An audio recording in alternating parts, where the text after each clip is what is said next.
Welcome back to the deep dive.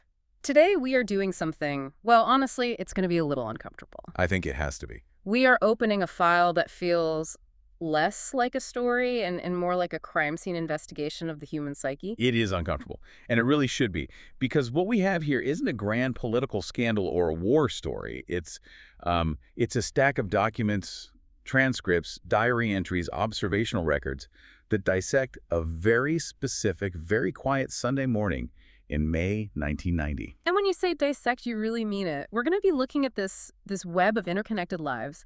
A man named Monroe Fieldbinder, a suburban couple called the Slotnicks. And then it just spirals out from there. Right. It spirals into this dark psychological drama involving a man named Rick Vigorous, his partner Lenore, and an interloper named Andrew Lang.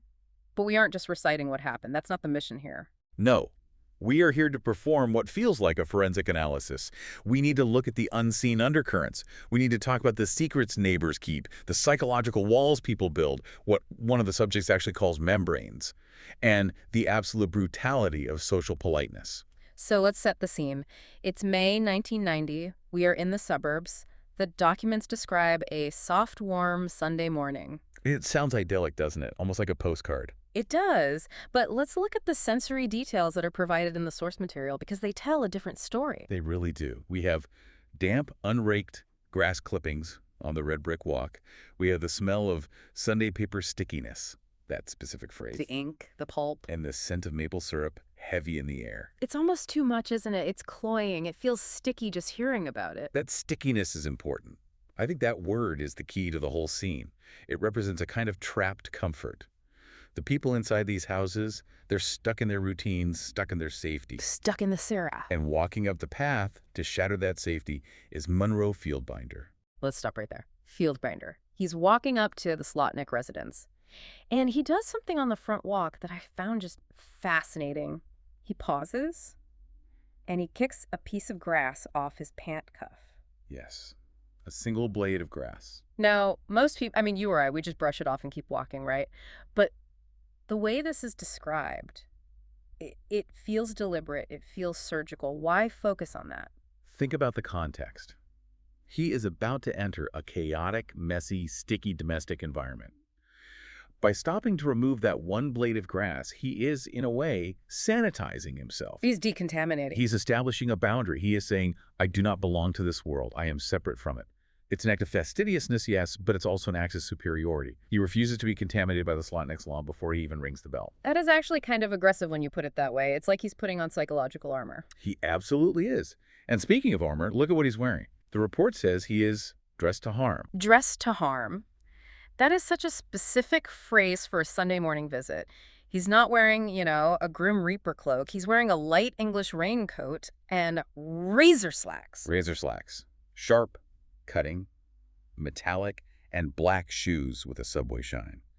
Everything about him looks urban. He looks efficient. He looks dangerous. He is the city come to call in the suburbs. Okay, so he walks up to the door. He's pristine.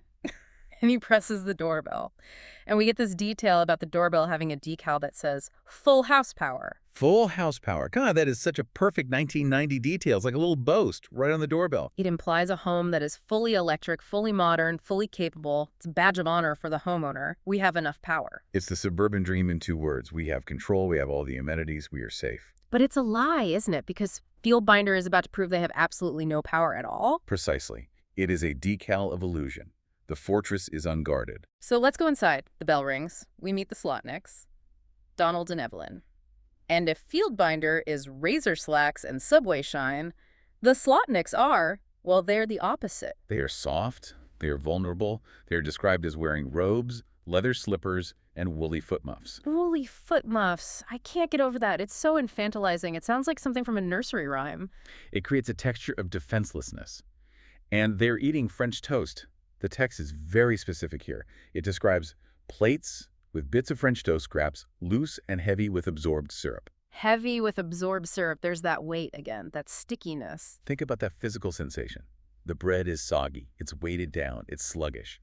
And the Slotnicks have maple stickiness at thumbs and mouth corners. They're physically coated in their own consumption. They're slow, sticky, and warm. And Fieldbinder is cold, sharp, and fast. The contrast is the point. When Evelyn opens the door, she instantly feels it. She doesn't say hello. The first thing she does is her hands go to her hair. Then her eyes go to her feet. She realizes she has unshaved ankles. Oh, that is just brutal. She's in her own home on a Sunday morning. She should feel comfortable. But the second he steps onto the porch, she feels ashamed of her own body. Because he has brought the public eye into the private sphere. She knows instinctively that she isn't presentable for the man in the razor slacks. She is exposed. And then the mat. We have to talk about the welcome mat. We must. It's the first real violation. Evelyn opens the door. She invites him in. She physically opens the barrier to her home. And Fieldbinder pauses to wipe his feet. But the mat isn't a normal welcome mat. It's a joke mat. It says, "Go away." A standard suburban joke. Haha, we value our privacy, but not really. It's meant to be ironic. The Fieldbinder doesn't laugh. He doesn't acknowledge the joke at all. No. He wipes the dewy lawn clippings onto the mat. He physically soils the joke. He ignores the instruction, "Go away," while simultaneously dirtying the word away. True. It is a complete violation. He is saying, your boundaries are a joke to me, your requests are a joke to me, I will wipe my dirt on your rules and enter anyway. And he walks right in. "Good morning, Evelyn," he says, cheerfully. It's the cheerfulness of the executioner. It's utterly chilling. So now we are inside. The sanctum has been breached, and we meet Donald Slotnick. If Evelyn was vulnerable, Donald is, I don't know, almost caricaturish. He's wearing a shiny oriental wrap over his pajamas. And the pajamas have tiny ducks on them. Tiny ducks. The text is very clear that Fieldbinder refused to believe he saw tiny ducks on Slotnick's pajamas. It's a moment of cognitive dissonance. He cannot respect a man wearing tiny ducks. It's impossible. And this leads to Fieldbinder's internal observation about Slotnick. He looked at him, this man in his duck pajamas and a shiny robe, and he thinks, "This strikes me as the sort of man who enjoyed the taste of his own saliva." That line, it stops me every time I read it. It is so visceral and so deeply insulting. What does it actually mean, though? What is that getting at? What is that getting at? It implies a closed loop of self-satisfaction. Slotnick is so content, so bovine, so wrapped up in his full house power world that he consumes himself. He doesn't need the outside world. He doesn't need new input. He is happy just tasting his own existence. He's a perpetual motion machine of smugness. That's a good way to put it. And Fieldbinder hates that. He loathes it. And he is there to break that loop. So they do the small talk dance. How are states? How are taxes? Slotnick is smacking his lips, drinking coffee, trying to play the lord of the manor, but Fieldbinder just cuts right through it. He reveals why he's really there. He's handling the estate of Mr. Costigan, the neighbor who died. He's been doing an inventory, a forensic inventory, and he found a box. A box of items from the neighborhood children. Specifically, items belonging to the Slotnick son, Steve. And he lists them. He doesn't just say clothes. He lists them like a forensic report, like evidence being entered into court. A Fruit of the Loom t-shirt, tagged with a date, and size 28 briefs. The specificity is the weapon. He could have just said some underwear, but no. Size 28 briefs. It makes it real. It makes it physical. And he mentions the date tag. That implies cataloging. That implies obsession. That implies something predatory. And instantly the room changes. The syrup doesn't matter anymore. The tiny ducks don't matter. The maple stickiness turns into cold sweat. Evelyn's eyes lose focus. She twists toward her husband. The sanctuary is breached. The safety is gone. And Donald Slotnick, the man who was enjoying his own saliva a minute ago. He crumbles. His cowlick springs up, a physical manifestation of his loss of control.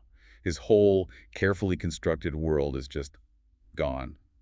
He says quietly, "I'm going to call the police." But Fieldbinder stops him. He doesn't let him. He says, "Let's not be hasty. Let's just have a talk with Steve." He plays the rational man. But I have to ask, is he being rational or is he being sadistic? Let's look at the evidence in the text. It says Fieldbinder has a wry smile. A wry smile. While discussing potential child abuse, that's monstrous. Exactly. When Slotnick, in a moment of pure paternal rage, says, "If he's laid one hand on that child, I'll kill him," Fieldbinder doesn't look horrified. Yeah. He doesn't look concerned. He looks satisfied. He has successfully detonated the bomb. He did it. He has taken this smug, sticky, comfortable couple and introduced a nightmare into their lives, a nightmare they can never unknow. And he enjoys it. He enjoys the power, The disruption? With the disruption, he alters their reality. He proves that their full house power decal protects them from nothing. The real world, his world, just walked in and took over. And then he leaves. It's incredible. He shakes Slotnick's hand, which is described as a sticky hand, reminding us again of that gross comfort, and he just walks out. But it's not over. No. This is the part that chills me. He sees the other kid, Scott, the younger brother, on the lawn. And he speaks to him. Hello, Scott. Remember me. Why do that? Why would you do that? He just convinced the parents that the neighbor was a monster who collected their children's underwear. Why then go and casually chat up the brother? To prove he can. To prove he is untouchable. He operates on a different plane. He is the other. He comes in, destroys the peace, and walks away whistling. It's a masterclass in psychological dominance. He leaves knowing he has planted a seed of permanent horror in that house, and then he makes small talk with a child. It's terrifying. But if Fieldbinder is the master of control, our next subject is the absolute victim of it, and a victim of himself. We need to shift gears here. We're moving forward to September 1990. We are leaving the Slotnicks and entering the mind of Rick Vigorous. And if the Slotnick's home was sticky, Rick's mind is, well, it's a swamp. It's a complete mess. We find Rick in a therapy session with the Dr. J, and they are analyzing a nightmare. And I have to say, this dream is vivid. It's incredibly detailed. It is a classic anxiety dream, but with very specific, very strange details that tell you everything you need to know about him. Rick dreams he's in an office. He's nude. Dr. J is nude. And a man named Andrew Lang is nude. Mysteriously and troublingly nude. That's the quote. And Andrew Lang, who Rick sees as this heroic, blonde Adonis, this figure of perfect masculinity, is drawing. He is sketching Rick's girlfriend, Lenore Beadsman. But it's not just a drawing. It's more than that. No. As Lang draws, Lenore emerges from the paper. She becomes real, three-dimensional. Lang is creating her. He's bringing her into existence with his own hands. He has a power that Rick doesn't. An almost godlike power in Rick's eyes. And what is Rick doing? The boyfriend. Yeah. The man who claims to love her. Rick is cowering. He is trying to cover his own nudity with a tea bag. Hold on. A tea bag. Yes. A single, flimsy tea bag. Okay, we have to unpack that. That can't be random. Why a tea bag? Is that just bizarre dream logic, or does it mean something specific? Dr. J has a theory. He calls it tea symptosis. And it's not random at all. Think about what a tea bag does. You put it in pure, clear, hot water. And what happens? It leaks. It bleeds color into the water. It stains it. Exactly. It darkens the water. It changes the flavor. It soils the purity. And it's dark. Dr. J argues that Rick feels he cannot validly enter the world. He feels he is not a whole person. He's incomplete. He's ashamed. So instead of connecting with the world, he tries to soil it. He tries to dirty it. He covers his shame with the very instrument of soiling. So he sees the world as this pure water, and he's the thing that ruins it. He can't join it, so he has to taint it. This leads us to the big theory of this deep dive. The membrane. Dr. J keeps talking about the self-other membrane. I think we need to break this down because it sounds like biology class, but it's actually a really profound psychological concept. It is. It's the key to understanding all of these relationships. Imagine every person has a boundary, a skin, a membrane. On one side is me, the self. On the other side is you, the other. It's the border of your consciousness. Oh, okay. Simple enough. For a healthy relationship to work, for you to actually know someone, that membrane has to be permeable, like a screen door. Information goes out, information comes in. You touch someone, they touch you back. There is an exchange, there's a flow. But Rick doesn't have a screen door. Rick has a one-way mirror. Or maybe a trap. Dr. J argues that Rick is trapped behind his own membrane. He is terrified of the other. He's terrified of genuine connection. So he doesn't want to go out and meet Lenore where she is. No. He wants to drag her in. He wants to pull her through his membrane and into his own world. He wants to suck her into his reality. He wants to possess her so completely that she stops being an other and just becomes an extension of his self. So it's not love, it's consumption. It is cannibalism of the soul. He wants to absorb her until she doesn't exist as a separate person anymore. And this is why Andrew Lang terrifies him so much. Right. In the dream, Lang is the valid other.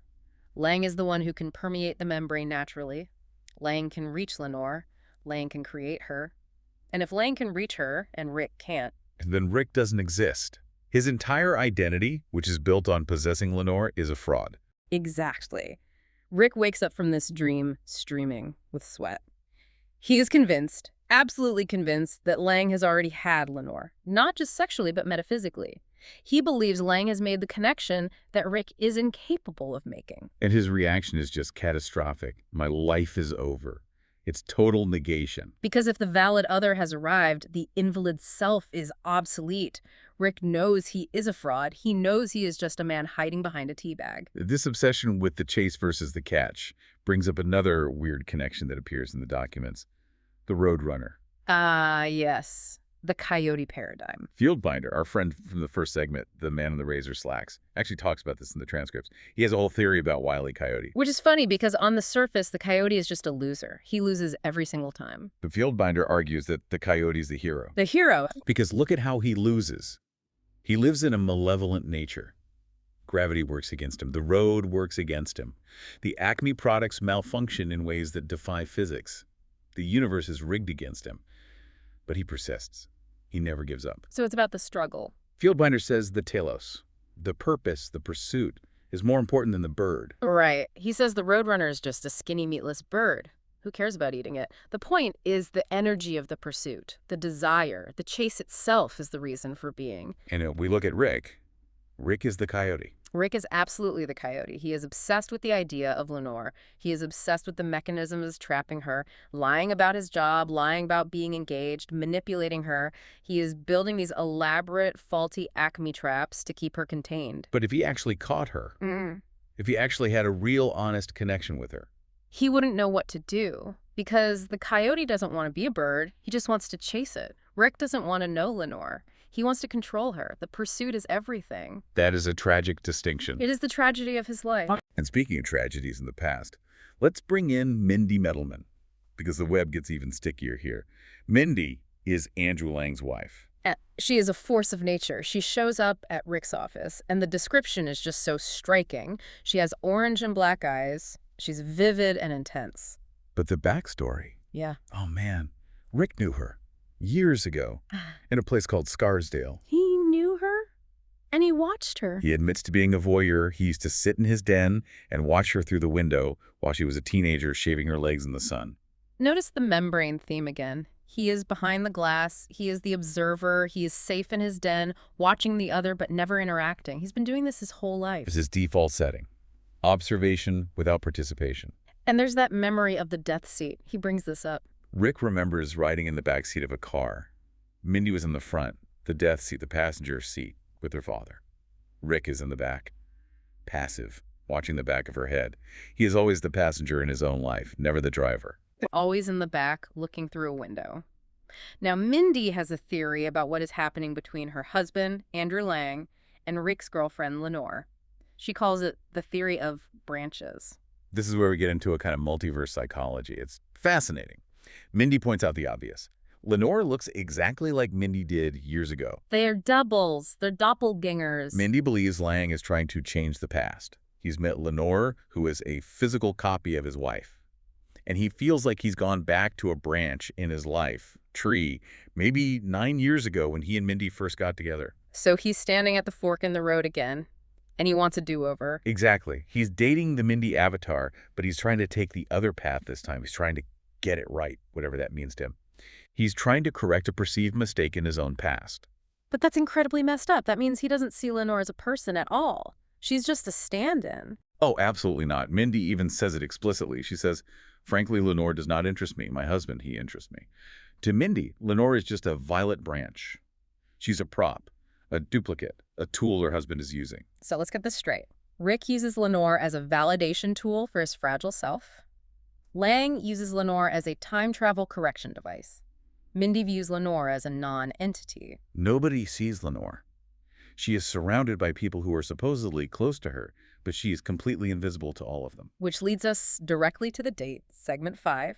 Andrew Lang and Lenore go out.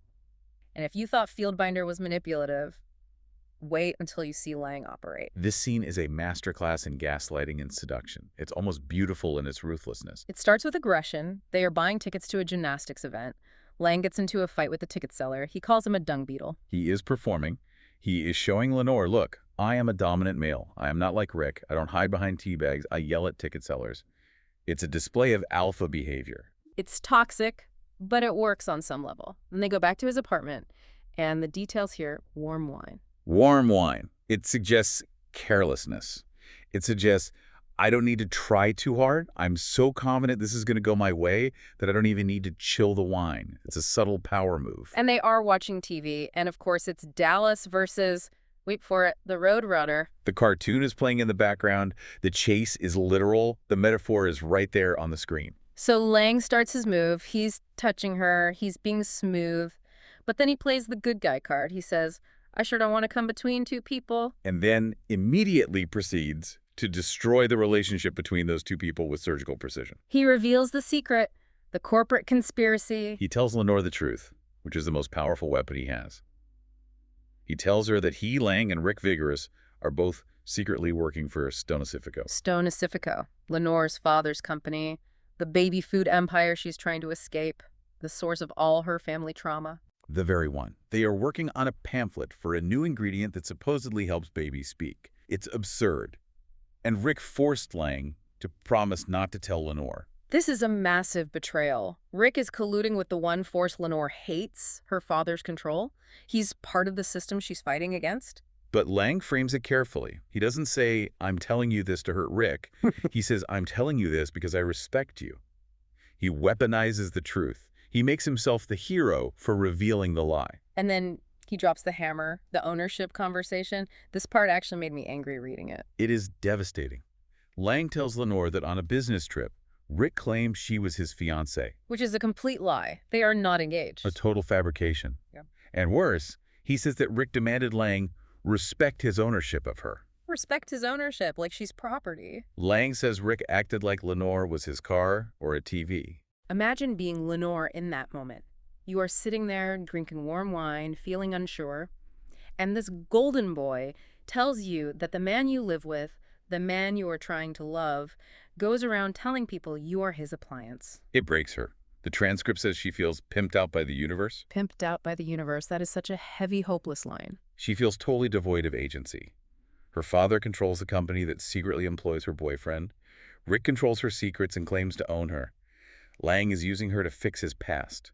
She feels dirty, so out of control. And look at what Lang does next. She's crying. She's at her most vulnerable. Does he back off? Give her space? No. He moves in. This is the moment he's been waiting for. He comforts her. His shirt soaks up her tears. He frames Rick as the ultimate controller. He describes Rick sweating like a frickin' pig on a plane, looking pathetic and weak. He is dismantling Rick. He is making Rick look small, sweaty, and gross, and making himself look cool, dry, and safe. He is positioning himself as the savior from the sweaty, lying coyote. And then the shift happens. The crying stops. The touching changes. He traces lines on her body, down her lips, down her throat, between her breasts. And we get the dialogue about intercourse. This is so telling. Lenore tries to put up a boundary. She uses formal, almost legalistic language. She says, I couldn't have intercourse with you without coming to an understanding with Rick first. She is trying to use the rules of society to protect herself. Intercourse is a clinical word. It's a serious word. It's her last-ditch effort to put up a wall. And Lang laughs at her. He spocks at the word. He laughs. He says, intercourse sounds like you saw it in a manual.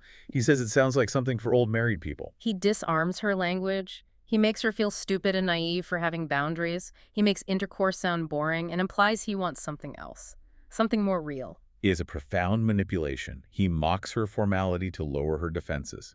He is permeating the membrane, not by asking permission, but by making her walls seem ridiculous. And it works. The source text implies, well, it implies the line is crossed. The membrane is breached.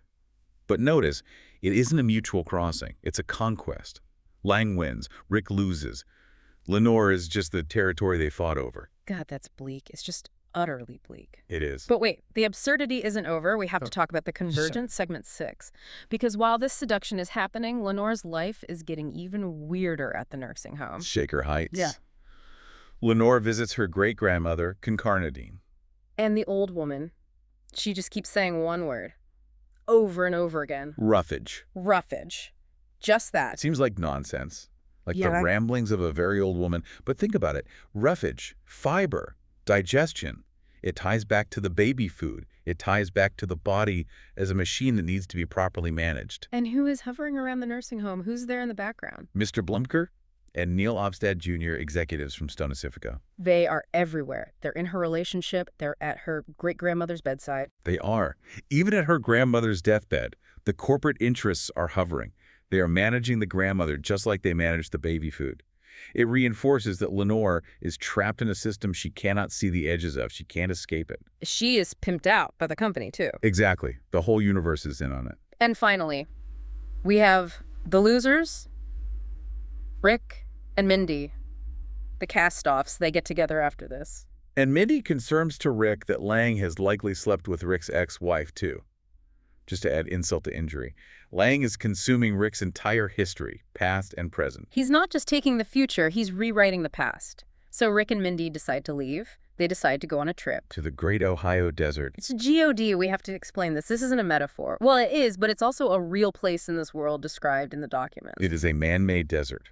A massive artificial wasteland of white sand in the middle of Ohio. Why does it exist? Why would anyone build that? Because someone had the power to make it exist.